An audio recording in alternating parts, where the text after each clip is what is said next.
ఈనాడు మన తెలంగాణలో ఏం నడుస్తుందో ఎరికే కదా. లక్షల మంది ఒక్క జాగలకు అత్తుర్రు, కోట్ల మంది టీవీలకు అత్కవై చూస్తుంటారు. జై తెలంగాణ జై కేసీఆర్ మాటలతోని వరంగల్ మారు మోగిపోతుంది. ఈ పాటికే అర్థమై ఉంటుంది నేనేం చెప్తున్నాను. మన బీఆర్ఎస్ పార్టీ 25వ పుట్టినరోజు సంబరాలు ముచ్చట్నే.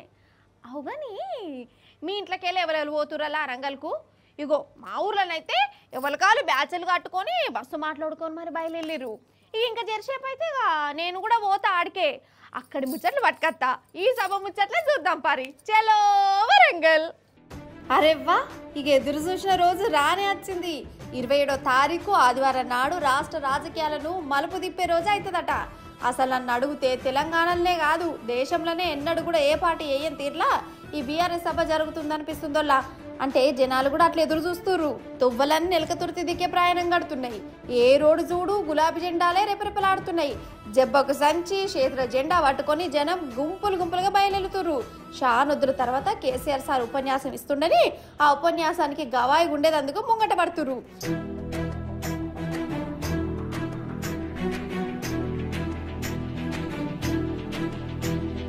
ఇప్పటికే మన బీఆర్ఎస్ లీడర్లందరూ ఇంటింటికి పోయి ఈ సభ కోసం సాటిపేసారు కదా.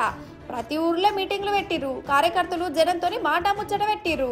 నిజం చెప్తున్నా, ఈ బీఆర్ఎస్ సభ కోసం మన గులాబీ పార్టీ అభిమానులు తెలంగాణ జనాలే కాదు దేశంలో ఉన్న రాజకీయ పార్టీలు కూడా ఎదురు చూస్తున్నాయి. కేసీఆర్ సార్ ఏం మాట్లాడతాడు, జనాలు ఎంతమంది వస్తారు, బీఆర్ఎస్ బలమేందో చూసేందుకు వాళ్ళు కూడా రెడీగా ఉండరు. ఇప్పుడు మీ ఏ రాజకీయ లీడర్ను మెసరిచ్చినా ఈ బీఆర్ఎస్ సభ గురించే మాట్లాడుకుంటుర్రు. కేసీఆర్ సార్ సభ పెడితే ఎట్లుంటుందో ఉద్యమ కాలం సంది చూస్తూనే ఉన్నాం. ఒక్క పిలిపిస్తే చీమల దండు లెక్కనే కదిలేరు తెలంగాణ జనాలు. ఇప్పుడు పెద్ద సభ షానొద్దుల తర్వాత కేసీఆర్ సార్ మాటల తూటాలు వేల్చే సభ ఇక ఇంకెట్లుండాలే కదా.